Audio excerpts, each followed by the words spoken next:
Hello and good afternoon guys. તો કેમ છો? આઈ હોપ તમે બધા મજામાં જશો. નવા વ્લોગમાં તમારું સ્વાગત છે. તો વાગ્યથી બપોરના 1 અને અત્યારે હમણાં કપડાં ધોયા પણ કપડાં શું કર્યું તારો પાણી કાઢવા માટે રાખ્યા હતા ઉપર જગ્યા પણ નહોતી આપણે જોયું પછી નીચે શું જમવાનું બાકી હતી કાંઈ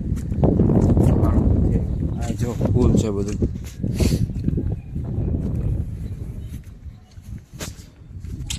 આપણે આ નીચે જ સૂકવશું.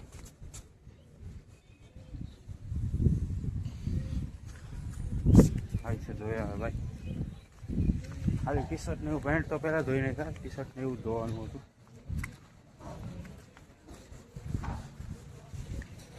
ગાઈસ કપડાં તો સૂકવી લીધા હે જોઈ શકો છો તમે.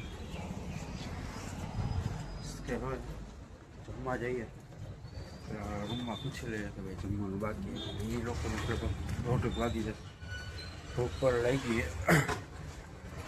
જોઈએ હતા એટલે બગા હે તો નહીં એટલે જમવા વયા ગયા. હા જમવા બેસી ગયા છે તો આપણે તો ગાઈસ આવી ગયા છીએ જમીન. બટેકા અને વટાણાનું શાક હતું, મગનું હતું, મગભાત ખાધા, થોડાક દાળ ભાત ખાધા, બટેટા મિક્સ કરીને શેરીનું ખાધું. બસ વાતાવરણ જો કેવું બધું મસ્ત. વાદળા કેવા મસ્ત લાગે જો. રૂ નો પાથરું હોય એ રીતનું.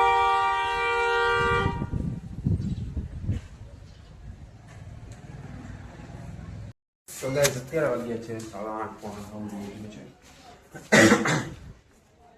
જાય છે જમવા માટે બટ પ્રોબ્લેમ એ આજે રેસ્ટોરન્ટ છે બંધ અને બીજા બધા ક્યાં જો થઈ શકો.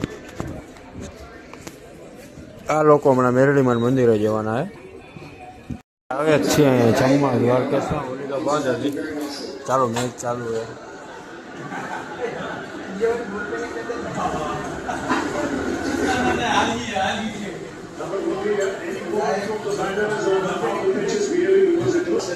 ચાલો જમીને મળીએ હવે પછી. ગાઈસ અત્યારે જમીને આવતો જેટલું મેં તમને દેખાડ્યું હતું એમાં પણ એક વસ્તુ ભૂલાઈ ગઈ દેખાડવાની. એ હતી કે હમણાં યુદ્ધ ચાલે ને એના લીધે ગેસના બાટલા નથી મળતા, પેટ્રોલ નથી મળતું, એના માટેની વાત. તો ભાઈ મેં જોયું ને પેલી ખબર હે ચા બનાવતો હોય કોલસા નાખીને પેલું ચૂલા જેવું બનાવ્યું એ આ બે ચૂલા ત્યાં બધા. એટલે હવે ગેસના બાટલા 100% પૂરા થઈ ગયા એવું કે તો ચાલે. બાકી તો બીજું કંઈ કીધા જેવું હે નહીં. પણ એમ ઓફકોર્સ યાર બહુ કહેવાય કે અત્યારે બાટલા નથી મળતા ગેસના. બીજું તો કંઈ વાંધો નહીં.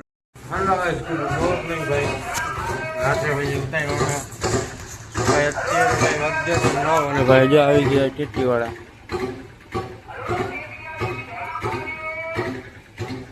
દ્રાક્ષ વેચે છે અને જોઈએ ઠીક છે.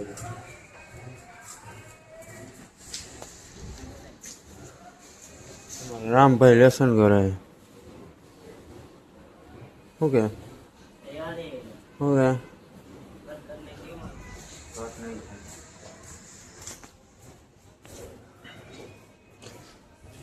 ચાલો ગાઈસ બ્લોગના એન્ડ કરીએ. તો બ્લોગ સારો લાગ્યો તો લાઈક, શેર, સબસ્ક્રાઈબ અને કોમેન્ટ જરૂર કરજો.